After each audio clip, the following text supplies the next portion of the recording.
Hallo und Servus bei einem neuen Video von mir. Ich möchte dir heute das Zisterzienserstift Rain in der Steiermark zeigen und dir ein wenig die Geschichte dieser architektonischen Schönheit zeigen und erzählen. Und was Markgraf Leopold mit diesem Stift zu tun hat, das erzähle ich dir in diesem Video. Also, los geht's!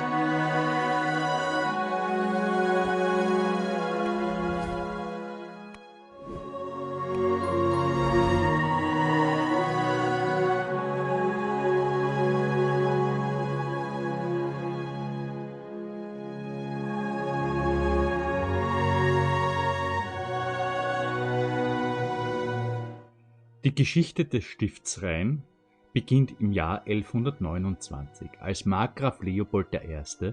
das Kloster als Hauskloster und religiöses Zentrum gründete.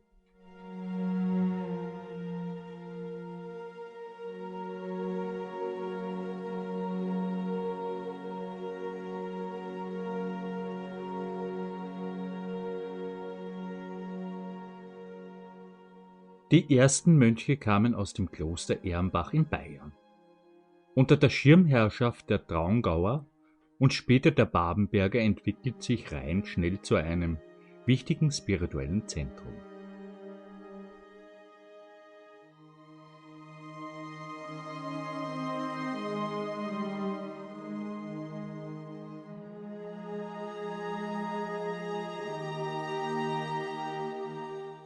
Ein besonderes, denkwürdiges Ereignis war der sogenannte Rainer Schwur von 1276, der die Habsburger Herrschaft in Österreich einläutete.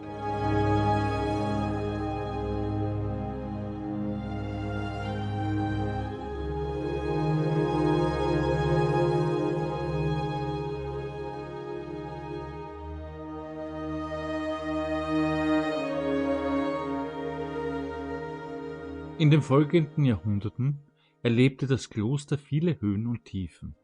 Es überstand die Pest, Einfälle der Türken, die Reformation und sogar die Wirren der Französischen Revolution und der Säkularisation, die viele andere Klöster ein Ende setzten.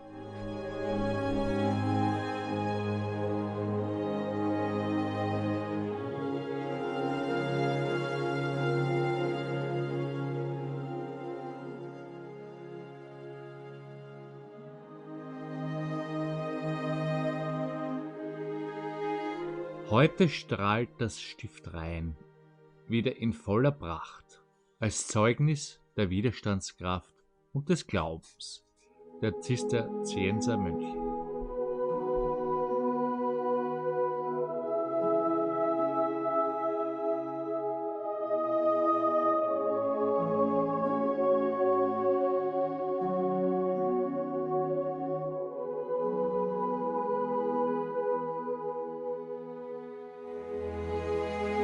Die Stiftskirche ist ein barockes Meisterwerk, das auf den Fundamenten einer romanischen Basilika errichtet wurde.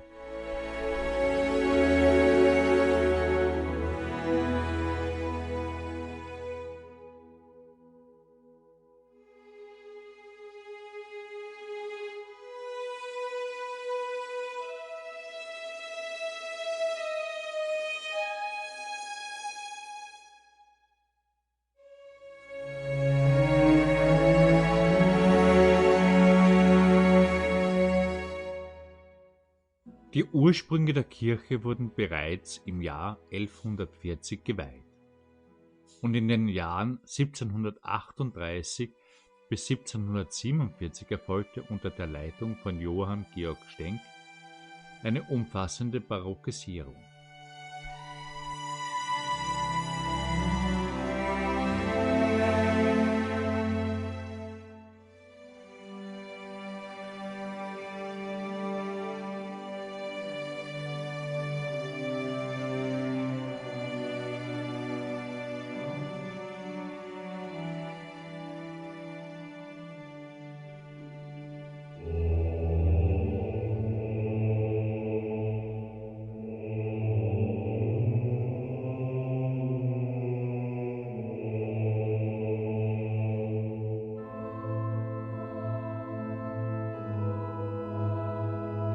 Die Deckenmalereien, die das Gewölbe zieren, stammen aus dem Jahr 1766 und wurden vom bekannten Künstler Joseph Adam Mölk geschaffen.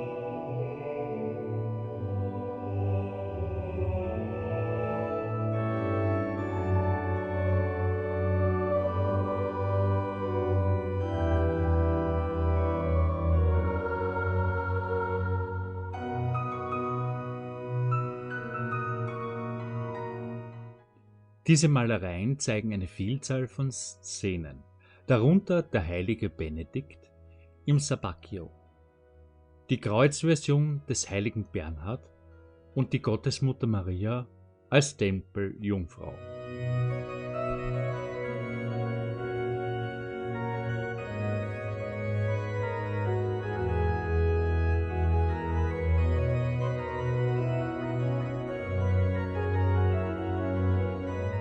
Eingebettet in eine illustratorische Scheinarchitektur erzählen sie eine tiefgründige Geschichte des Glaubens.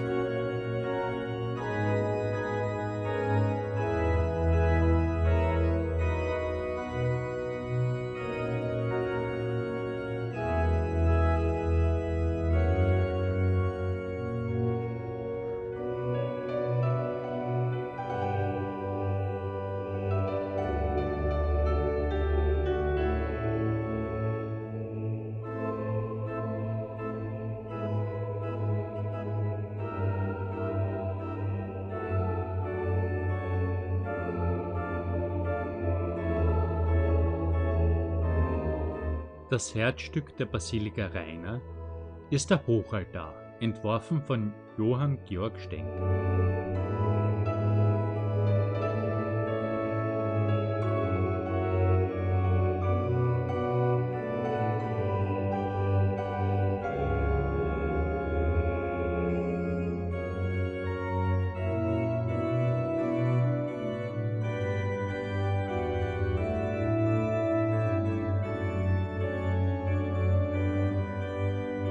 Dieser mächtige Altar, angepasst an den Chorschluss, wurde 1768 errichtet und zeigt die Anbetung der Hirten.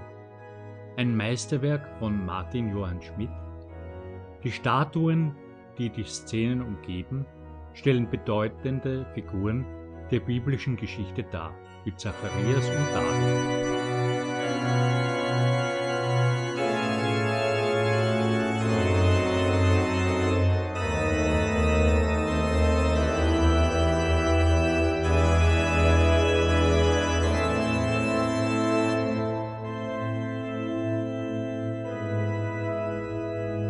Auch die Seitenaltäre sind kunstvoll gestaltet. Der linke zeigt ein Bild des heiligen Bernhard, der rechte des heiligen Benedikt. Beide sind umgeben von Mitgliedern der benediktinischen Gemeinschaft und wurden von Joseph Amonte gemalt.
Die Rokoko-Orgel, gefertigt von Anton Römer im Jahr 1772, ist ein weiteres Highlight.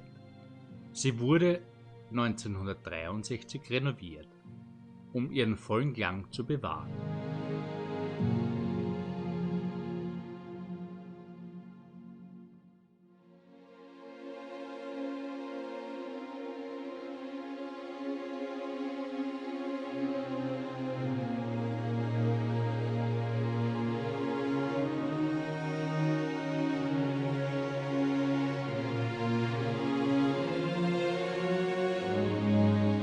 Die Kanzel von Jakob Beyer, 1763 gestaltet, zeigt die 4 damals bekannten Erdteile und ist ein wahres Kunstwerk für sich.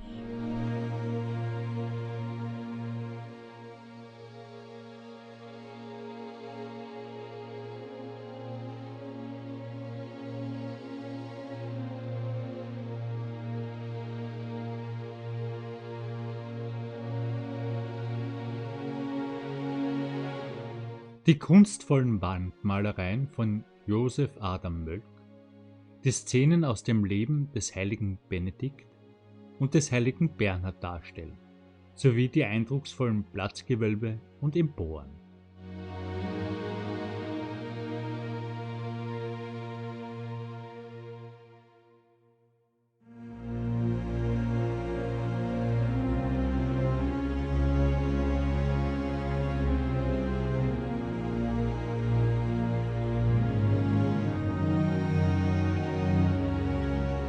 Hier sehen wir den beeindruckenden rot-marmoren Grabstein von Erzherzog Ernst dem Eisernen, gefertigt um 1425 von einer Salzburger Werkstatt.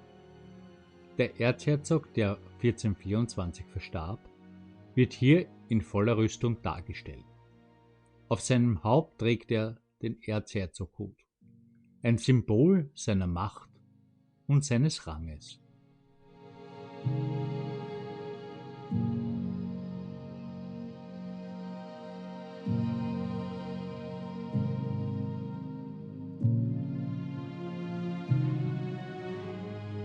Das Stift Rhein umfasst nicht nur die beeindruckende Basilika Rainer, sondern auch zahlreiche andere historische Gebäude.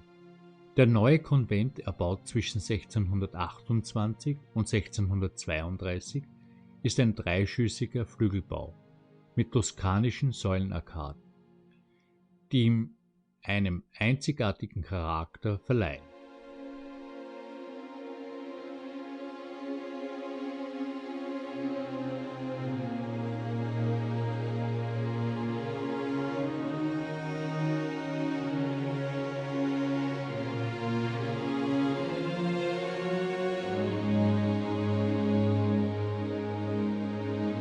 Seit seiner Gründung hat das Stift Rhein 4 weitere Klöster gegründet und bis heute seine religiöse und kulturelle Bedeutung bewahrt.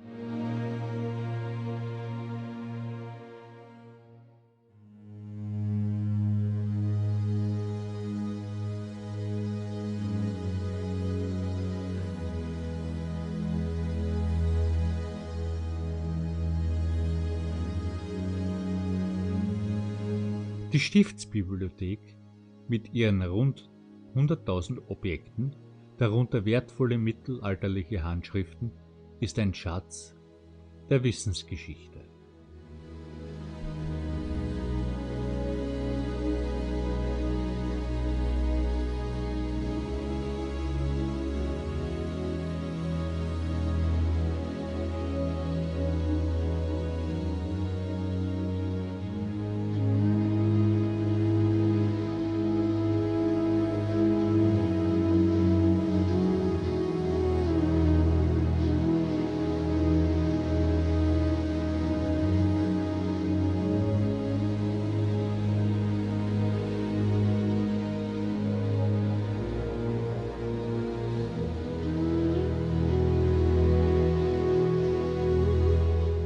Auch in der Gegenwart bleibt das Stift ein lebendiger Ort des Glaubens und der Begegnung. Die Mönche leben nach den Regeln des heiligen Benedikt und das Kloster dient als geistlicher und kultureller Anziehungspunkt für Besucher aus aller Welt.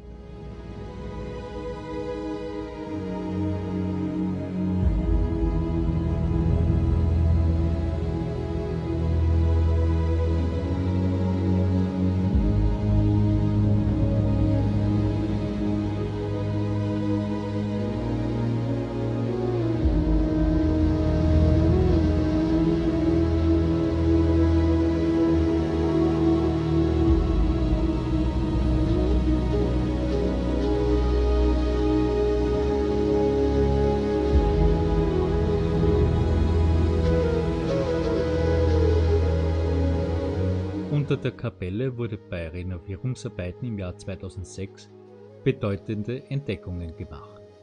Die Reste des romanischen und gotischen Kapitelsaals und die Gebeine von Markgraf Leopold I., dem Gründer des Stifts Rhein, der am 26. Oktober 1129 verstarb. Heute kann man durch eine Sichtscheibe im Boden einen Blick auf das offene Grab werfen.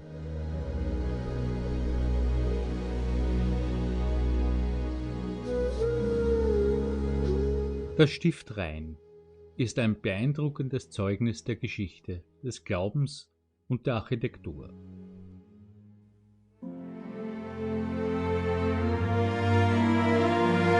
Seine Mauern erzählen von fast 900 Jahren gelebter Tradition, von Herausforderungen und Erneuerungen. Stift Rhein ist ein einziges Juwel der Steiermark.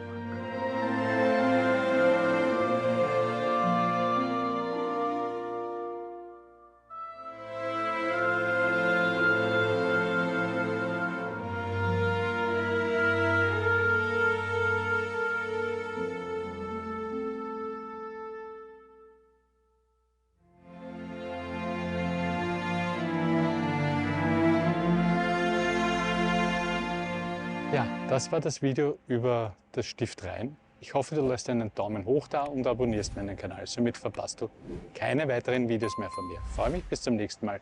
Ciao, ciao, dein Go Traveler. Also,